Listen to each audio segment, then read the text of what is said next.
படியுங்கள். 4ஆம் அதிகாரம் 1 முதல் 3 வசனங்கள்.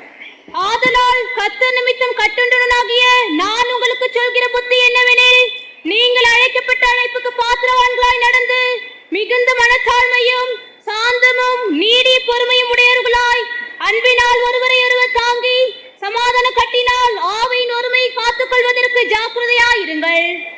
அவர் சொல்லுகிறார், கர்த்தர் நிமித்தம் கட்டுண்டவனாகிய நான். கர்த்தர் நிமித்தம் கட்டுண்டவனாகிய நான். இப்பொழுது பவுல் கட்டப்பட்டிருக்கிறார். எழுத்துக்குரிய பிரகாரமாய் சில நேரத்திலே சங்கிலியினால் அவர் கட்டப்பட்டது உண்டு. ஆனால் ஆவிக்குரிய பிரகாரமாய் இப்பொழுது பரிசுத்தாவியினால் அவர் கட்டப்பட்டிருக்கிறார். நாம் விரும்பினதையெல்லாம் நாம் செய்ய முடியாது, நாம் நினைத்ததெல்லாம் செய்துவிட முடியாது. பரிசுத்தாவியின் கட்டுப்பாட்டுக்குள்ளே நாம் இருக்க வேண்டியது அவசியம். ஒரு காலத்தில் பாவத்தால் கட்டப்பட்டிருந்தோம், வியாதியினால் கட்டப்பட்டிருந்தோம், பிசாசால் கட்டப்பட்டிருந்தோம், உலகத்தால் கட்டப்பட்டிருந்தோம், மனுஷர்களால் கட்டப்பட்டிருந்தோம். ஆனால் கர்த்தர் இப்பொழுது அப்படிப்பட்ட கட்டுகளை எல்லாம் கலற்றி நம்மை விடுதலையாக்கி இருக்கிறார். அந்த கட்டுகளிலிருந்து விடுதலையானவர்கள் கரங்களை உயர்த்தி ஒரு அல்லேலூயா சொல்லுங்கள். பிசாசு பிடித்த ஒரு மனிதனை சங்கிலியினால் கட்டி வைத்திருந்தார்கள். கர்த்தராகிய இயேசு அந்த பிசாசை துரத்தின உடனே அவருடைய கட்டுகளை அவிழ்த்து விட்டார்கள். இயேசுநாதர் பவனிக்கு போகிற கழுதையும் என்ன செய்யப்பட்டிருந்தது? கட்டப்பட்டிருந்தது. எங்கே கட்டப்பட்டிருந்தது? இருவழி சந்தியிலே. அந்த கழுதையை பற்றி என்ன சொல்லி இருக்கிறது? ஒருவனும் ஒரு காலமும் ஏறியிராத கழுதை. ஏறியிராத கழுதை என்று எழுதுவதை பார்க்கலாம், ஏற முடியாத கழுதை என்று எழுதியிருந்தால் நல்லா இருக்கும். இன்னொரு விதத்துல ஒருத்தனை ஏற விடாத கழுதை. முன்னால போனா கடிக்கும், பின்னால போனா உதைக்கும். எவன் ஏறுவான்? ஆகையினால ஒருவனும் ஒரு காலத்திலும் ஏற விடாத கழுதை. நாம் எல்லாரும் அந்த கழுதை தான். இருவழி சந்தி என்று சொன்னால் ஜீவ வழியா, மரண வழியா, பரலோக வழியா, பாதாள வழியா? எந்த வழி? ஆன்மீகமா, லௌகீகமா? இந்த ரெண்டு வழிக்கு நடுவில் இருந்தோம். தீர்மானம் எடுக்கிறதே கிடையாது. ஆனால் ஆண்டவர் அடிக்கடி சொல்லிக் கொண்டிருந்த வார்த்தை என்ன? இதோ உனக்கு முன்பாய் ஜீவ வழியையும் மரண வழியையும் வைத்திருக்கிறேன். ஜீவனுக்கு போகிற வாசல், கேட்டுக்கு போகிற வாசல் இருக்கிறது. அநியாயம் செய்கிறவன் இன்னும் அநியாயம் செய்யட்டும், அசுத்தமாயிருக்கிறவன் இன்னும் அசுத்தமாயிருக்கட்டும், நீதி செய்வன் இன்னும் நீதி செய்யட்டும், பரிசுத்தமாயிருக்கிறவன் இன்னும் பரிசுத்தமாயிருக்கட்டும். எந்நாள் வரைக்கும் ரெண்டு நினைவுகளால் குந்தி குந்தி நடப்பீர்கள். இதெல்லாம் ஆண்டவர் சொன்ன வசனம். ஆனால் தீர்மானம் அநேகர் எடுக்கவே இல்லை. ஊழியமா, ஊழியம் செய்யணுமா, ஊழியனா மாறணுமா, இல்ல விசுவாசியா இருக்கணுமா, தீர்மானம் பண்ணல. சீயோனா எருசலேமா தீர்மானிக்கவே இல்லை. முழு நேர ஊழியமா, பகுதி நேர ஊழியமா, தீர்மானம் பண்ணவே இல்லை. அவங்க தான் இருவழி சந்தியில இருக்கிறவங்க. ஆனால் இயேசுநாதர் சீசர்களை அனுப்பி அந்த கழுதை என்ன செய்யுங்கள்? அவிழ்த்து வாருங்கள் என்று சொன்னார். இதுபோல இருவழி சந்தியில இருந்த நம்மில் பலரையும் கர்த்தர் தன்னுடைய சுவிசேஷத்தை அனுப்பி, தேவன் தன்னுடைய ஊழியர்களை அனுப்பி நம்மை கட்டி இருந்த கட்டுகளை எல்லாம் அவிழ்க்க செய்தபடினால் கரங்களை வைத்து கர்த்தருக்கு நன்றியோடு ஒரு அல்லேலூயா சொல்லுவோம். ஹல்லேலூயா. இது கட்டப்பட்ட கழுதை. இனிமேல் கட்டப்பட்ட ஒரு மனுஷன் இருந்தான். அவன் எப்படிப்பட்ட மனுஷன்? செத்த மனுஷன். அவனுடைய கால்களை பிரேத சீலைகளினால் கட்டியிருந்தார்கள். யார்? லாசர். இயேசுநாதர் அவனை வெளியே வா என்று சொன்னது மட்டுமல்ல, சீசர்களை பார்த்து சொன்னார், அவனுடைய கால்களில் இருக்கிற அந்த பிரேத சீலையை அவிழ்த்து விடுங்கள். இப்ப லாசருக்கு உயிர் வந்தாலும் அந்த பிரேத சீலை அவனை கட்டி இருக்கு. பிரேத சீலை இதை காட்டுகிறது, இவன் மரித்து விட்டான், மரித்து விட்டான் என்று சொல்லி. இதுபோல அநேகருக்குள்ள அவங்க ரட்சிக்கப்பட்டாலும், ஞானஸ்நானம் எடுத்தாலும், பரிசுத்தாவி பெற்றாலும் மரண பயம், சாவை பற்றி உள்ள பயம். சிலருக்கு செத்துருவனோன்னு ஒரு பயம், சிலருக்கு சாவணும்னு சொல்லக்கூடிய விருப்பம். எதற்காக சாவணும்? ஐயா, உத்தரவு தாங்க முடியல, கஷ்டம் தாங்க முடியல, பிரச்சனை தாங்க முடியல, போராட்டம் தாங்க முடியல, வியாகுலம் தாங்க முடியல, நான் சாவணும். அதுவும் தப்பு. அப்படி சொல்றவங்களை எல்லாம் என்ன சீலை கட்டி இருக்கு? பிரேத சீலை. வேறு சிலருக்கு மரண பயம். ஐயோ மரணமா, பயமா இருக்க, கண்ண மூடனா இருட்டா இருக்கு, செத்துருவனான்னு கேட்டுட்டே செத்துடுறாங்க. அந்த பிரேதச்சியில ஒன்ன கட்டி இருக்கிறது, அதுவும் கட்டொழுக்கப்பட வேண்டும். இயேசுநாதர் லாசருவை கட்டி இருக்கிற அந்த பிரேதச்சீலை கட்டவிழ்த்து விடும்படி சொன்னார். இப்படி ஒரு காலத்திலே மரண பயத்தால் கட்டப்பட்டிருந்தோம். ரெண்டு நினைவுகள் உள்ளவர்களாய் கட்டப்பட்டிருந்தோம். நம்மை விடுவித்தார். பவுலும் ஒரு காலத்தில் பாரம்பரியம் அவனை கட்டி இருந்தது, நியாயப்பிரமாணம் அவனை கட்டி இருந்தது, லேவி கோத்திர ஆசாரிய மரமே அவனை கட்டி இருந்தது. ஆனால் அவன் அதிலிருந்தெல்லாம் கட்டவிழ்க்கப்பட்டு இப்பொழுது சொல்லுகிறான் எபேசியரை பார்த்து, கர்த்தருக்காக கட்டப்பட்டிருக்கிற நான் எழுதுகிறதாகும். இப்பொழுது அவனை கட்டியது யார்? தேவனுடைய வல்லமை, தேவனுடைய அன்பு, தேவனுடைய கிருபை, தேவனுடைய வல்லமை அவனை இப்பொழுது கட்டி இருக்கிறது. ஆகையினால் கர்த்தருடைய வல்லமை நம்மை கட்டும்படியாக, தேவனுடைய சித்தத்துக்குள்ளே நாம் வரும்படியாக நம்மை ஒப்புக் கொடுக்க வேண்டும். நம்முடைய மனதும் மாம்சம் விரும்பினதெல்லாம் செய்ய முடியாது. எல்லாத்துக்கும் ஒரு காலம் இருக்கு, எல்லாருக்கும் ஒரு வேலை இருக்கு.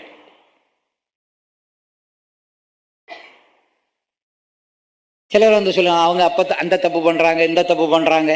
நான் உடனே கேட்க மாட்டேன். கொஞ்ச நாள் ஜெபத்தில் வச்சு அவங்களாகவே திருந்துவாங்களான்னு பார்ப்பேன். ஆவியானவர் கொஞ்சம் கிரியை செய்யட்டும்னு பார்ப்பேன். கடைசியில் கர்த்தர் எந்த நேரத்தில் சொல்றாரு அப்ப கேட்பேன். ஆனா நான் கேட்டேன்னா யாராலும் தாங்க முடியாது. நான் வந்து சுப்ரீம் கோர்ட் ஜட்ஜ், ஜில்லா கோர்ட்லேயே சரியாகுதான்னு பார்ப்பேன். ஜில்லா கோர்ட்டுன்னா அவங்களே தங்களை சரி பண்ணி கொள்ளுவாங்களான்னு பார்ப்பேன்.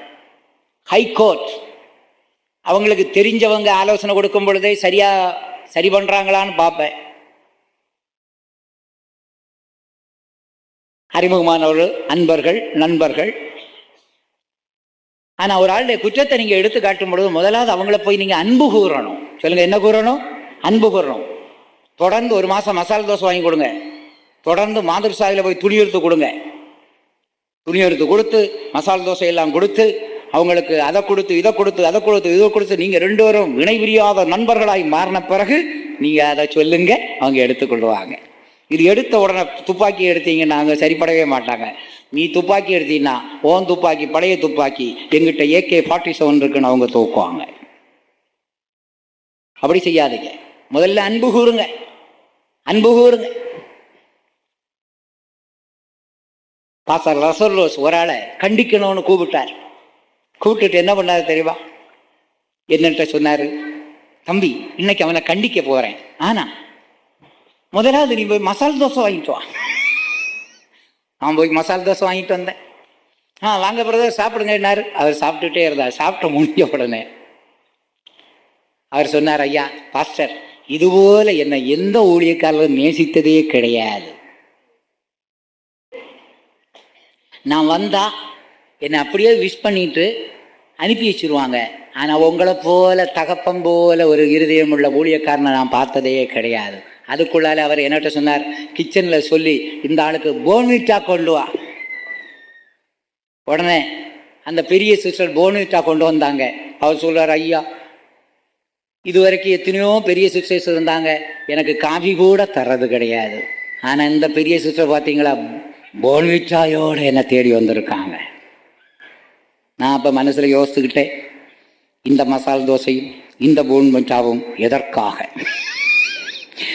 அது குடிச்சு முடிச்ச உடனே பாஸ்டர் சொன்னார், நாங்கள் ரொம்ப அன்பு கூறுறோம் ஒன்னேன்னாங்க. சொல்லிட்டு அவர் செய்த தவறை அப்படியே எடுத்து காட்டின உடனே அவர் தன்னுடைய குற்றத்துக்காக மனசாப்பட்டு அழுது கண்ணீர் விட்டு அந்த குற்றத்தை விட்டு திருந்தினார். ஆகையினால சும்மா எடுத்த உடனே ஒரு ஆளை குற்றம் சாட்டினா அவங்க திருந்தவே மாட்டாங்க. முதல்ல கொஞ்சம் தூரம் அன்பு கூர்ந்து பாருங்க. நல்லா துணி எடுத்து கொடுங்க, மசாலா தோசை எடுத்து கொடுங்க, கறி வாங்கி கொடுங்க, முட்டை வாங்கி கொடுங்க, மீன் வாங்கி கொடுங்க, என்னென்ன வாங்கி கொடுக்கணும் கொடுங்க, பணம் கொடுங்க, பொருள் கொடுங்க. அப்ப அவங்களுக்கு அன்பு என்ன ஆகும்? அப்படியே அவங்க உங்க அன்பில் அப்படியே ஸ்விம் பண்ணுவாங்க. அந்த நேரத்தில் நீங்க என்ன சொல்லணும்? குற்றத்தை சொல்லிக் கொடுங்க, ஒத்துக்கொள்வாங்க. இது சிலருக்கு அந்த பாலிசியே கிடையாது. எடுத்த உடனே துப்பாக்கியை தூக்குறாங்க. ஆகையினால் நீங்கள் எல்லாரும் யாராவது அன்பு கூர்ந்து யாருடைய குற்றத்தையாவது சரி பண்ண முடியுமா? சரி பண்ணி பாருங்க. பரிசுத்த ஆவியானவரும் கிரியை செய்யட்டும். கடைசியில யாருக்குமே செவி சாய்க்கலைன்னா கடைசியில கர்த்தர் எனக்கு எப்ப சொல்றாரு அப்ப நான் கேட்பேன். அப்ப யாராலும் நிற்கவே முடியாது. வாயால கேட்பேன், அடிக்க முடிஞ்சா அடிக்கவும் செய்வேன். அதுக்கு ரெடியா இருங்க. ஆகையினால் பிரியமானவளே, இப்படித்தான் காரியங்களை ஒழுங்கு பண்ண முடியுமே ஒழிய மற்றபடி ஒண்ணும் முடியாது. ஆகையினால் ஒவ்வொரு காரியத்துக்கும் நடக்க வேண்டிய ஒரு காலம் இருக்கு, வேலை இருக்கு, நேரம் இருக்கு. ஏன் நாம் எல்லாரும் கட்டப்பட்டிருக்கிறோம், பரிசுத்தாவியினால கட்டப்பட்டிருக்கிறோம், பரிசுத்தாவியினால கட்டப்பட்டிருக்கிறோம்.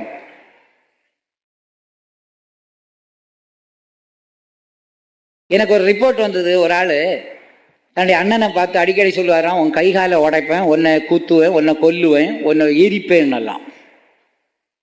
நான் என்ன பண்ணேன், சரி கேட்டுட்டே இருந்தேன். ஏன் நம்ம காதால கேட்கிற வரைக்கும் நம்ம ஒண்ணுமே பண்ணக்கூடாது. நான் அப்ப ஜெபம் பண்ணேன், கர்த்தாவே என்னைக்காவது ஏன் காது கேட்க அவன் அப்படி சொல்லுவானால் அவனை என்ன செய்யலாம், கண்டிக்கலான்னு காத்திருந்தேன். ஒரு நாள் பாருங்க, என் காதாலேயே நான் கேட்டேன். அப்ப நான் அவனுக்கு கொடுக்க வேண்டிய பேசிக் பே, டிஏ, இன்க்ரிமெண்ட், போனஸ் வேற கொடுத்துட்டேன். நவம்பர் மாசம் ஆச்சே, தீபாவளி போனஸ் கொடுக்கணுமா வேணும், கொடுக்க வேண்டியதெல்லாம் கொடுத்தேன். ஆகையினால என் கண்ணார சில வேளை காண்பேன், என் காதால நான் சில வேளை கேட்டாலும் என் கண்ணால காணும் பொழுது செய்ய வேண்டிய காரியத்தை செய்திருவேன். ஆனா எல்லாருக்கும் தருணம் கொஞ்சம் கொடுக்கணும். எடுத்த உடனே சுப்ரீம் கோர்ட்டுக்கு போக முடியுமா? முதல்ல ஜில்லா கோர்ட்டை பார்த்து பிறகு ஹை கோர்ட்டு போய் பிறகுதான் எங்க போகணும், சுப்ரீம் கோர்ட். கடைசியில் வேர்ல்டு கோர்ட்டுக்கு போகலாம். சர்வதேசிய பிரச்சனைன்னா, சர்வதேசிய பிரச்சனைனா வேர்ல்டு கோர்ட்டுக்கு போகணும். அது வரைக்கும் நம்ம போக முடியாது. ஆகையினால் பிரியமானவர்களே, யாராவது தவறு செய்தா நீங்க என்ன செய்யுங்க, அவங்களுக்காக ஜெபம் பண்ணுங்க, ஆவியானவர் கிரியை செய்யட்டும். இல்லை நீங்க அன்பு கூர்ந்து அவங்களுக்கு ஆலோசனை வழங்க முடிஞ்சா கொடுங்க. என்னிடத்துக்கு தெரிவித்தால் நான் அது எப்போ கேட்கணுமோ அது வரைக்கும் நான் பொறுத்திருப்பேன், பிறகு கேட்பேன். யாரையும் நான் சபையை விட்டு தள்ளுவதற்கு தகுந்த முகாந்திரம் இல்லாமல் தள்ள முடியாது. தகுந்த முகாந்திரம் வேணும். ஆகையினால் பிரியமானவர்களே, அதுதான் பவுல் என்ன செய்கிறார், கட்டப்பட்டிருக்கிறார். சொல்லுங்க, பவுல் என்ன செய்யப்பட்டிருக்கிறார், கட்டப்பட்டிருக்கிறார். எதனால்? பரிசுத்தாவியினால், தேவனுடைய சத்தியங்களால், பிரமாணங்களால் கட்டப்பட்டிருக்கிறார். அந்த கட்டுண்டவனாகிய பவுல் இப்பொழுது என்ன சொல்லுகிறார்,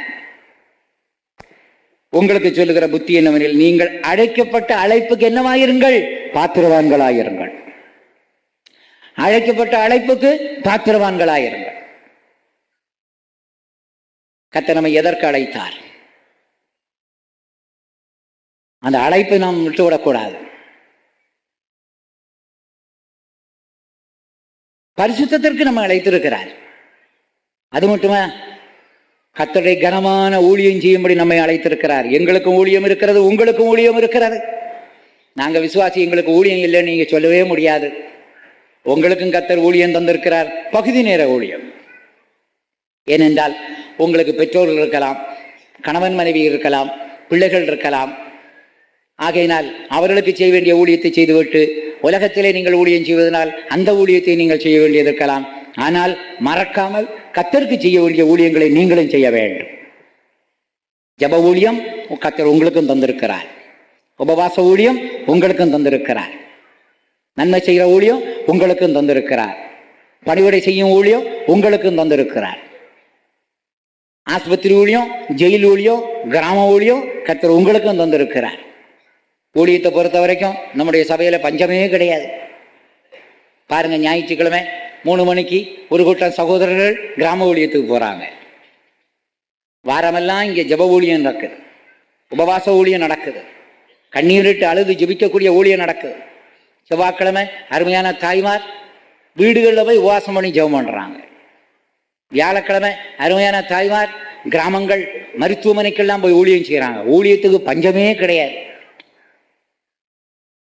எவ்வளவுக்களோ யார் யார் ஊழியம் செய்து ஆண்டவற்றிலிருந்து பிரதிபலனை பெற்றுக்கொள்ள முடியுமோ பெற்றுக்கொள்ளும்படி வழிவாய்ப்புகளை உண்டாக்கி கொடுக்கிறோம். ஆனா ஊழியம் செய்ய வேண்டியது உங்க கடமை. நான் என் ஊழியத்தை செய்தா எனக்கு பிரதிபலன் கிடைக்கும், நீங்க உங்க ஊழியத்தை செய்தா உங்களுக்கு பிரதிபலன் கிடைக்கும். ஆகையினால் எனக்கு நேரம் பார்க்காம எங்க போகணுமோ நான் போய் நான் ஊழியம் செய்யறேன். ஊழியத்தின் நிமித்தம் சில வேளை சாப்பாடு கூட லேட்டா சாப்பிடுவேன். நேற்றைக்கு நான் சாப்பிடுவேன் மணி சாயங்காலம் 5. ஆனா நான் ஆபீஸ்ல வேலை செய்த காலத்தில் கரெக்டா 11:30 12 சாப்பிட்டுருவேன். அதான் லஞ்ச் அவர். 11:30 12. ஆனா இப்போ ஊழியத்து நிமித்தமா பிந்தித்தான் சாப்பிடுறோம். கவலைப்பட வேண்டாம். ஏன்னா சாப்பாடு எப்பவும் சாப்பிட்டுக்கலாம், ஊழியம் எப்பவும் கிடைக்குமா? பல்லாவரம் மலையில பாவம் அந்த பலவீனப்பட்ட தாய்மார் வயசான கிழவிகள் எல்லாம் மலை மேல ஏறி வந்து உட்கார்ந்து இருக்கு. பல்லாவரம் மலை அந்த காற்று அடித்து கொண்டே இருக்கிறது. மக்கள் அங்கே உட்கார்ந்து ஜெபம் பண்ணி கொண்டே இருக்கிறார்கள். அந்த மலை மேல போய் சத்தியத்தை சொல்லும்படி சொன்னார். அப்பதான் இயேசுநாதர் ஒலிவு மலையில தங்கி இருந்தார். அது எனக்கு ஞாபகம் வந்தது. பகற்காலங்களிலே அவர் ஜபாலயங்களில் உபதேசம் பண்ணினார். ராக்காலங்களிலே ஒலிவு மலை என்னப்பட்ட மலையிலே அவர் தங்கியிருந்தார். அதனால என் ஊழியத்தை நான் செய்தா எனக்கு பிரதிபலன், உங்க ஊழியத்தை நீங்க செய்தா உங்களுக்கு பிரதிபலன். இதை மனதில் வைத்துக் கொண்டு பவுல் என்ன சொல்லுகிறார்? நீங்கள் அழைக்கப்பட்ட அழைப்புக்கு பாத்திரவான்களாகிடுங்கள். ஊழியத்துக்கு வருகிறவங்க உங்க ஊழியத்துக்கு ஒப்பு கொடுக்கணும். அதற்கு ஒரு காலமும் வேலையும் இருக்கு. அந்த நேரத்தில் ஒப்பு கொடுக்க வேணும். காலமும் வேலையும் தள்ளி போனா கிருபை இழந்து போவீர்கள், உற்சாகத்தை இழந்து போவீர்கள், உள்ளான மனுஷனுடைய பலனை இழந்து போவீர்கள். ஆகையினால் அழைக்கப்பட்ட அழைப்புக்கு பாத்திரவான்களாயிருங்கள் என்று சொல்லிவிட்டு அடுத்த வசனத்தில் என்ன சொல்கிறார் படியுங்கள். அடுத்த வசனம் படிங்க. மிகுந்த மனத்தாழ்மையும் மிகுந்த மனத்தாழ்மையும் சாந்தமும் நீடிய பொறுமையும் உடையவர்களாய் அன்பினால் ஒருவரை ஒருவர் தாங்கி சமாதான கட்டினால் ஆவியின் ஒருமையை காத்துக் கொள்வதற்கு ஜாக்கிரதையாயிருங்கள். மிகுந்த மனத்தாழ்மை வேண்டுமாம். தாழ்மைன்னு ஒரு வார்த்தையை படிக்கிறோம் வேதத்துல, மனத்தாழ்மைன்னு ஒரு வார்த்தையை படிக்கிறோம். இங்க பவுல் உபயோகிக்கிற வார்த்தை மிகுந்த மனத்தாழ்மை. அந்த தாழ்மை நமக்குள்ள வரும் பொழுது மற்றவர்களை நம்மை பார்க்கலும் மேன்மை உள்ளவர்களாய் எண்ணுவோம். அந்த தாழ்மை நமக்குள்ள வரும் பொழுது என்னால் ஒன்றுமே இல்லை, எல்லாம் கர்த்தரால் தான் ஆகும் என்று சொல்லுவோம். ஆகையினால் இங்கே எபேசியருக்கு பவுல் சொல்லுகிற ஆலோசனை மிகுந்த மனத்தாழ்மை உடையவர்களாயிருங்கள். தாழ்மைக்கு லக்கணமே வழிவகுத்தவர், முன்மாதிரி, வழிகாட்டி நம்முடைய கர்த்தராகிய இயேசு.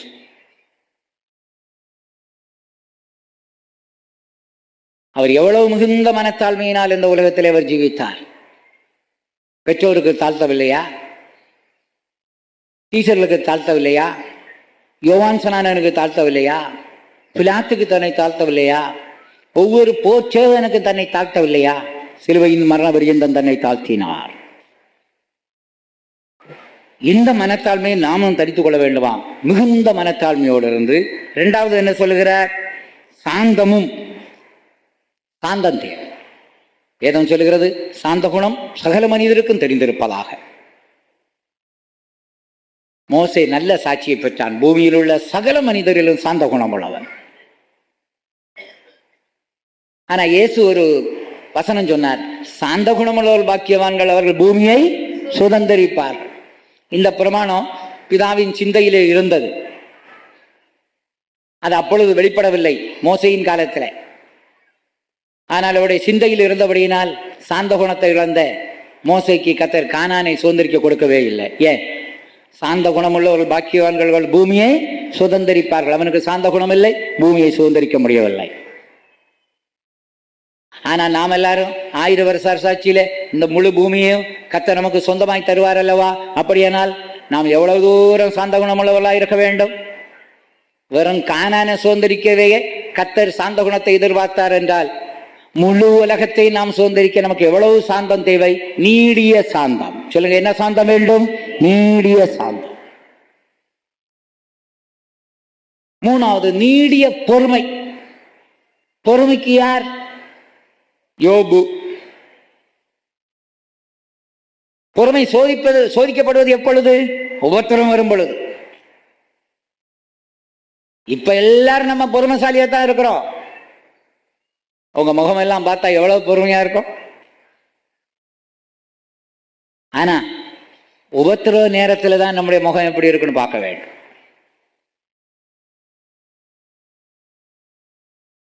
யோபுக்கு அந்த உபத்திரவங்களில் எவ்வளவு பொறுமையா இருந்தான்? நீடிய பொறுமை. அது சரீரத்துக்கு வந்த உபத்திரவமானாலும், சாவு செய்தி கேட்டு இருதயத்துக்கு வந்த உபத்திரவமானாலும், தன் மனைவியினால் திட்டப்பட்டு மனதுக்கு ஏற்பட்ட உபத்திரவமானாலும் அவன் எவ்வளவு பொறுமையா இருந்தான். இருதயத்தின் நிறைவினால் வாய் பேசும். எவ்வளவு அருமையான வார்த்தைகளை பொறுமையோடு பேசுகிறார். இழப்பு செய்தி வந்த நேரத்தில் அவன் பொறுமையோடு சொன்ன வார்த்தை, கர்த்தர் கொடுத்தார், கர்த்தர் எடுத்தார், கர்த்தருக்கு ஸ்தோத்திரம். மனைவி திட்டும் பொழுது அவன் சொன்ன வார்த்தை, தேவனிடத்தின் நன்மையை பெற்ற நாம் தீமையை அனுபவிக்க வேண்டாமா? சரீரமெல்லாம் அழுகி போன நேரத்தில் அவனுடைய வாயிலிருந்து வந்த வார்த்தை, என் சரீரமெல்லாம் அழுகி போனாலும் அந்நிய கண்களால் அல்ல, என் கண்களால் என் மீட்பரை காண்பேன், என் மீட்பர் உயிரோடு இருக்கிறார். எவ்வளவு பொறுமையான வார்த்தை பாருங்க. சிலருக்கு உபத்திரம் வந்தா கடவுளுக்கு கண்ணு இருக்கா, கடவுள் இருக்கின்றானா, இறைவன் இருக்கின்றானான்னு கேட்பாங்க. கடவுளுக்கு கண்ணு இருக்கா? எனக்கு இந்த உபத்திரம் வந்ததுனால இனிமே கடவுளே இல்லை. ஒரு பிள்ளை சொல்லிச்சு, நான் எக்ஸாம்ல ஃபெயில் ஆனதுனால இனிமே பெரியார் கட்சியில சேர போறேன். என்ன கட்சி? பெரியார் கட்சி. ஏன்னா இவ்வளவு நாள் கடவுள் இருக்குன்னு சொல்லி எனக்கு பாஸ் ஆகல, இப்ப ஃபெயில் ஆகி போச்சு, ஆகையினால கடவுளே இல்லை.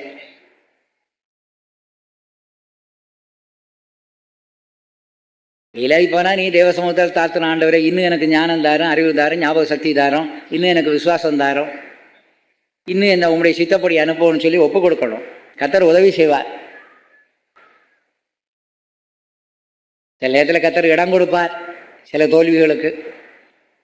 கவலைப்பட வேண்டாம். தோல்வியில தோண்டு போகக்கூடாது. இன்னும் ஜெபம் பண்ணுங்க, இன்னும் ஒப்பு கொடுங்க, இன்னும் விசுவாசத்துல இருங்க. கர்த்தர் உங்களை கைவிடவே மாட்டார். விசுவாசத்துல கரங்களை வைத்து ஒரு அல்லேலூயா சொல்லுங்க.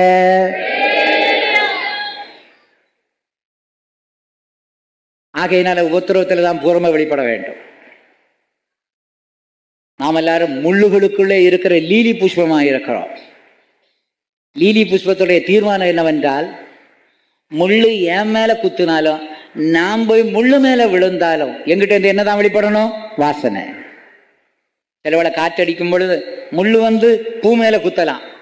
சிலவேளை காற்று அடிக்கும் பொழுது பூ வந்து எங்க விழும்? முள்ளு மேல போய் விழும்.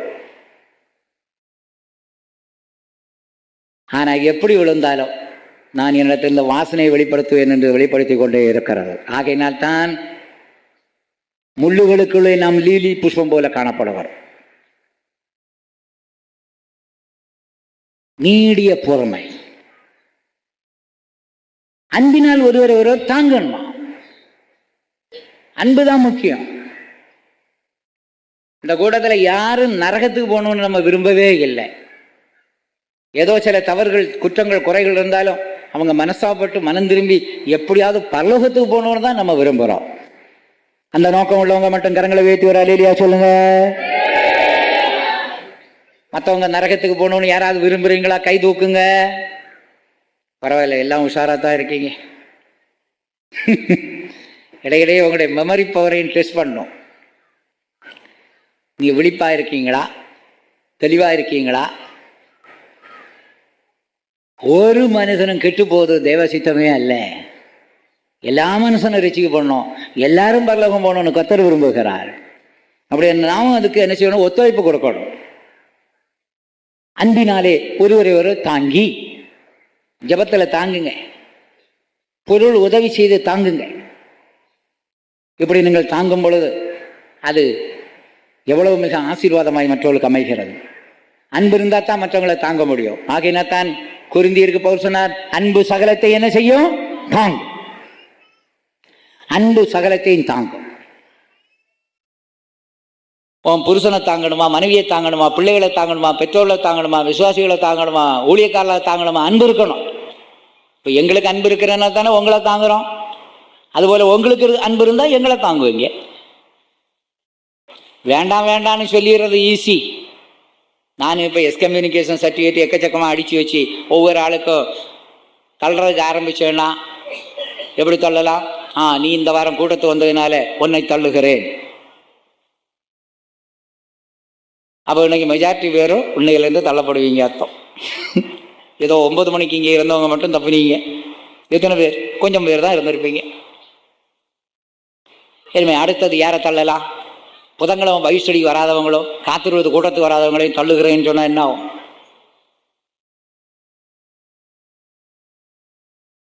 மூணாவது அடுத்தது யாரை தள்ளலாம்? ஞாயிற்றுக்கிழமை 3 மணிக்கு ஊழியத்துக்கு வராத ஆண்களை எல்லாம் தள்ளுறேன்னு சொன்னால் போச்சா ஒரு கூட்டம்? நான் வரிசையில் சொல்லிட்டு வர்றேன், நீங்கள் எத்தனை பேர் மிஞ்சி இருக்கீங்கன்னு கை தூக்கணும். பார்ப்போம்.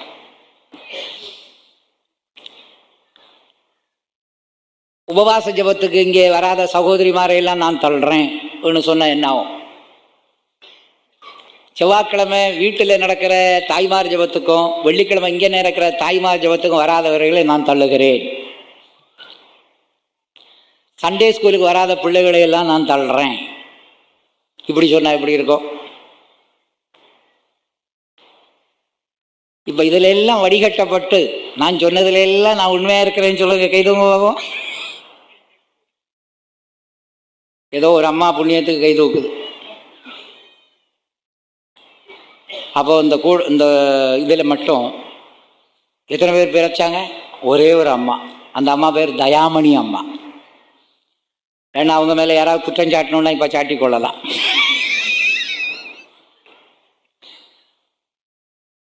இன்னைக்கு 9 மணிக்கு வந்துட்டீங்களா? கடவுள் காப்பாற்றினார் உங்களை.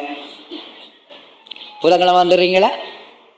சனிக்கிழமை காத்திருக்கட்டும், கத்திருக்கு சோத்திரம். செவ்வாய்க்கிழமை தாய்மார் ஜெபம், வெள்ளிக்கிழமை தாய்மார் ஜெபம், சோத்திரம்.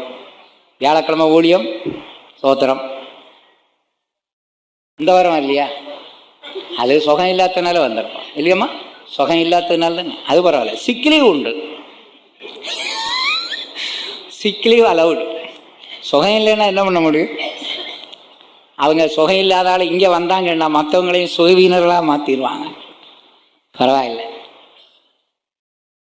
அப்போ இந்த முழு சபையிலும் ஒரே ஒரு ஆள் தான் மிஞ்சி இருக்கு.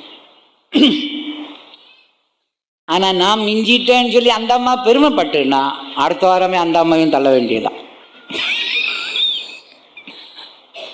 ஆகையினால பிரியமானவர்களே, பார்த்தீங்களா? இப்படி ஒவ்வொரு ஆளையும் நான் தள்ளினேன்னா என்ன ஆகும்? ஆகையினால தள்ளுறது முக்கியம் இல்லை. நான் அன்பினால உங்களை என்ன செய்யணும்? தாங்கணும். சொல்லுங்க, அன்பினால என்ன செய்யணும்? தாங்கணும். இப்போ நீங்கள் வரலன்னா நான் என்ன யோசிப்பேன்? ஓஹோ, குடும்பத்தில் ஏதோ பிரச்சனை, பிசாசு ஏதோ தடை பண்ணியிருக்கான், ஏதோ கஷ்டங்கள் இருக்குது, வாகனங்கள் வசதி இல்லை, இப்படி தான் நான் யோசிக்க வேண்டியது இருக்கே தவிர உங்களையெல்லாம் தள்ளிக்கொண்டே இருந்த காரியம் நடக்காது. இதுபோல் ஊழியக்காரலாகி எங்களுக்குள்ள எத்தனையோ பலவீனம் இருக்கும். அந்த இயேசு செய்தது போல உள்ள ஊழியம், அப்போ சில காலத்தில் நடந்த ஊழியம் இன்னும் வரல. அந்த ஸ்டாண்டர்டுக்கு நாங்கள் இன்னும் வந்து சேரல. அந்த ஸ்டாண்டர்டுக்கு நாங்கள் வரணும்னு சொல்லி விரும்பி கொண்டிருக்கிறோம். நீங்களும் எங்களுக்காக ஜெபம் பண்ணி கொண்டிருக்கீங்க. ஆக என்னால் அன்பிலான நீங்கள் எங்களையும் தாங்குறீங்க, நாங்கள் அன்பினால உங்களையும் தாங்குறோம். கரங்களை வைத்து 2 அல்லேலூயா சத்தமாக போட்டுருங்க. ஹல்லேலூயா, ஹல்லேலூயா. ஆகையினால் பிரியமானவர்களே, ஒரு நாள் நான் காலையில் 8 மணிக்கு தூங்கிட்டு இருந்தேன். ஒரு ஆள் வந்து தட்டி கேட்குறாரு, நான் இன்னைக்கு காலையிலே எழும்புனேன், நீங்கள் 8 மணி வரை தூங்குறீங்களான்னு. நான் சொன்னேன், நான் இப்போ தான் ஏன் முழு இரவு ஜெபம் முடிச்சுட்டு வந்து படுத்து கிடக்குறேன்னு. பார்த்தீங்களா, நான் முழு இரவு ஜெபம் எல்லாம் முடிச்சுட்டு நான் வந்து படுத்து கிடக்கிறேன். அவர் கேட்குறாரு, நான் இன்னைக்கு 5 மணிக்கே எழும்பிட்டேன், நீங்கள் எத்தனை மணிக்கு எழும்பல? 8 வரை எழும்பல என்ன. அப்படி அநேகர் பிழையான விளக்கம் கொண்டிருப்பார்கள். ஊழியக்காரனுக்கு காலமும் நேரமும் கிடையவே கிடையாது. தூங்க வேண்டிய நேரம் நாங்கள் தூங்க மாட்டோம், தூங்கக்கூடாத நேரத்தில் தூங்க வேண்டியது இருக்கும், சாப்பிட வேண்டிய நேரத்தில் சாப்பிட மாட்டோம், சாப்பிடக்கூடாத நேரத்தில் சாப்பிடுவோம். அப்போ நான் 5 மணிக்கு சாப்பிட்றத பார்த்தா யாராவது என்ன நினைப்பாங்க, இவன் காலையில் ஒரு தடவை அடிக்கிறான், மத்தியானம் அடிக்கிறான், 5 மணிக்கு சோறு அடிக்கிறானே, இவன் சரியான சாப்பாட்டு ராமேன்னு நினைப்பான். இதனால நான் சாப்பிடுவோட பயந்து பயந்து சாப்பிட்றேன். ஸ்க்ரீனை கூட மூடிடுவேன். தப்பா விளங்கிட்டா என்ன பண்றது? பிழையான விளக்கங்கள். ஆகையினால் பிரியமானவர்களே, அன்பினால் நாம் என்ன சொன்னோம், ஒருவர் தாங்க. எனக்கு விருப்பம் என்னன்னா, எந்த ஊழியக்காரங்களையும் நான் வாயை திறந்து போகணும்னு சொல்லக்கூடிய அளவுக்கு இருக்கக்கூடாது. எந்த விசுவாசியும் நானா வாயை திறந்து போகணும்னு சொல்ல மாட்டேன். நாம் எல்லாரும் திருந்தி கர்த்தருடைய வருகையில் போகணும், அதான் நம்முடைய நோக்கம். பல்லவராஜ்யம் போகணும், அதான் நோக்கம். அதனால தான் அன்பினால் ஒருவர் நாம் என்ன செய்யணும், தாங்கணும். சொல்லுங்க, அன்பினால் ஒருவர் என்ன செய்யணும், தாங்க. பாஸ்டர் பிலிப் அருமையான ஒரு எக்ஸாம்பிள் சொன்னார். ஒரு வயதான ஐயா மலை மேலே ஏறும் பொழுது கீழே ஒரு சப்பானியை பார்த்தாராம். சப்பானியை பார்த்தோன்னே அந்த சப்பானி சொன்னாராம், வயசான ஐயாவே என்ன கொஞ்சம் தூக்கிட்டு போகணும். இந்த வயசான ஐயா அந்த சப்பானியை தூக்கி தோளில் வச்சுட்டு அந்த மலை மேலே ஏறினாராம். போகும்பொழுது அங்கே ஒரு திடகாத்திரமான வாலிபன் செத்து கிடக்கிறான். அப்போ இந்த சப்பானி சொன்னாராம் வயோதிபர்கிட்ட, ஐயா இந்த ஆள் யார் தெரியுமா, உங்களுக்கு முன்னால் மலையேற வந்தான், அவன்கிட்ட என்ன தூக்கிட்டு போன்னு சொன்னால் ஏன் கஷ்டத்தில் வேற ஒன்னே தூக்குவானான்னு சொல்லிவிட்டு என்ன அசட்டியாக விட்டுட்டு போனான். இப்போ பாருங்க, அவன் செத்து கிடக்கிறான். காரணம் என்ன, இந்த பனியில் அவன் எவ்வளோ பலசாலியாக இருந்தாலும் அவன் தனியாக ஏறும் பொழுது அந்த பனியினால் தாக்கப்பட்டு செத்து போனான். உடனே வயோதிபர் சொன்னார், நான் இன்னைக்கு உயிரோடு இருக்கிறது நான் ஒன்றை சுமக்கிறதுனால நீ மற்றவர்களுக்கு உதவி செய்து அவங்களை தாங்குவாயானால் அதன் மூலமாய் கர்த்தர் உன்னை தாங்குவார். ஆகையினால் பிரியமானவர்களே, அவன் பலசாலியாக இருந்து கூட மற்றவர்கள் மேலே இறக்கம் வரவே இல்லை. அன்பு இருந்தால் தாங்கி இருப்பார். ஆனால் அந்த வயோதிபருக்கு பலமில்லாவிட்டால் என்ன இருந்தது, அன்பு. ஆகையினால் அவர் தாங்கினார். தாங்கினதினால் இவர் பாதுகாக்கப்பட்டார். இதுபோல நாம் என்ன செய்யணும், நாம் மற்றவர்களை தாங்கும் போது அவர்களின் மூலமாய் நாம் தாங்கப்படுவோம். நாம் ஒருவருக்கு ஒரு தாங்க முடியாய் கர்த்தர் நமக்கு தந்திருக்கிற அன்புக்காய் கரங்களை உயர்த்தி சத்தமாக ஒரு அல்லேலூயா சொல்லுவோம். பாஸ்டர் சீஜான்ட்ட ஒரு விசுவாசி போய் ஒரு ஊழியக்காரன் மேல் குற்றஞ்சாட்டினாராம். அப்ப அவர் சொன்னாராம், ஊழியக்காரன் மட்டும் பெர்ஃபெக்டா இருந்தான்னா இதுக்கு முன்னால அவன் கத்தருக்குள்ள நித்திரை அடைஞ்சிருப்பான். அவன் பலவீனமா இருக்கிறதுனால தான் இன்னும் உயிரோடு இருக்கிறான்னாராம். ஊழியக்காரன் பூர்ணப்பட்டாச்சுன்னா உடனே அவன் என்ன செய்துருவான், கத்தருக்குள்ளே மரித்து விடுகிறான். ஆனால் ஊழியக்காரன்கிட்ட சில பலவீனம் இருக்கிறதுனால தான் இன்னும் உயிரோடு இருக்கிறான். ஆகையினால உன்னுடைய நன்மைக்காகத்தான் கர்த்தர் அவனை உயிரோடு வச்சிருக்கிறாருன்னு சொல்லி அனுப்புனாராம். எவ்வளவு ஒரு பரந்த மனப்பான்மை, விசாலமான இருதயம். ஆகையினால் பிரியமானோட அன்பினாலே ஒருவர் என்ன செய்ய வேணும், தாங்க வேணும். ஜெபத்தில் தாங்குங்க, உதவி செய்து தாங்குங்கள். அப்படி நாம் செய்யும் பொழுது ஒருவர் தாங்கும் பொழுது நாம் எல்லாரும் பரலோகராஜ்யம் போகும்படி கர்த்தர் உதவி செய்வார். விசுவாசத்தில் சத்தமா ஒரு அல்லேலூயா சொல்லிடுவோம். அடுத்தது என்ன சொல்லுகிறார், சமாதான கட்டினால் ஆவியின் ஒருமைப்பாட்டை காத்துக்கொள்ளும். ஆவியின் ஒருமைப்பாடு உண்டாக வேண்டுமான சமாதான கட்டு தேவை. சமாதானம் இல்லை, ஆவியின் ஒருமைப்பாடு இருக்காது. ஆகையினால் தெய்வத்தோடு சமாதானமாக இருக்கும்படி நாம் அடிக்கடி தெய்வத்துக்கு நமக்கு சமாதானம் இருக்கா என்று சோதித்து பார்க்க வேண்டும். உங்கள் பாவங்களே, உங்கள் அக்கிரமங்களே தேவன் உங்களுக்கு செவி கொடாதபடிக்கு தன்னுடைய முகத்தை உங்களுக்கு மறைக்கிறார்கள். ஆகையினால் நம்முடைய குற்றங்களும் குறைகளும் அக்கிரமங்களும் பாவங்களும் தான் தெய்வத்தோடு நமக்கு இருக்கிற சமாதானத்தை இழக்க செய்கிறார்கள். ஆனால் குற்றங்களுக்காக மனஸ்தாபப்பட்டால், மனம் திரும்பினால் கர்த்தர் மேல் இரக்கம் கொள்ளுகிறார். ஆகையினால் பிரியமானவர்களே, முதலாவது தெய்வத்தோடு சமாதானத்தை பாதுகாத்துக் கொள்ளுங்கள். இரண்டாவது நாம் யாவரோடும் சமாதானமாக இருக்க வேண்டும். மூணாவது நமக்குள்ள சமாதானம் இருக்கணும். அப்படியானால் ஆவியின் ஒருமைப்பாடை காத்துக்கொள்ளலாம். இப்படி அருமையான ஆலோசனைகளை கர்த்தர் வழங்குகிறார். நாம் எல்லாரும் கண்களை மூடி கர்த்தருடைய சமூகத்தில் இப்பொழுது ஒப்பு கொடுக்க போகிறோம். கர்த்தர் இந்த நேரத்தில் நாம் படித்த சத்தியத்தின்படி ஜீவிக்க கிருபை தருவாராக. இந்த நேரத்தில் நம்முடைய குற்றங்களை அறிக்கையிட்டு கர்த்தரை மையப்படுத்துவோமா? எல்லாரும் சொல்லுங்கள், ஆண்டவரே, சென்ற நாட்களிலே சிந்தனையினாலும் பார்வையினாலும் கேள்வியினாலும் வாயினாலும் வார்த்தையினாலும் கிரியையினாலும் நடத்தையினாலும் செய்த எல்லா பாவங்களையும் மன்னி ஆண்டவரே. ஆண்டவரே, நீர் நல்லவர், பரிசுத்தர், அன்புள்ளவர், ஞானமுள்ளவர், பலமுள்ளவர். ஆண்டவரே, நானோ பலவீனமானவன், ஞானமில்லாதவன், அறிவில்லாதவன், விசுவாசமில்லாதவன், கிருபையில்லாதவன். ஆண்டவரே, இந்த நேரத்தில் உமக்கு மகிமை உண்டாவதாக, மகிமை உண்டாவதாக.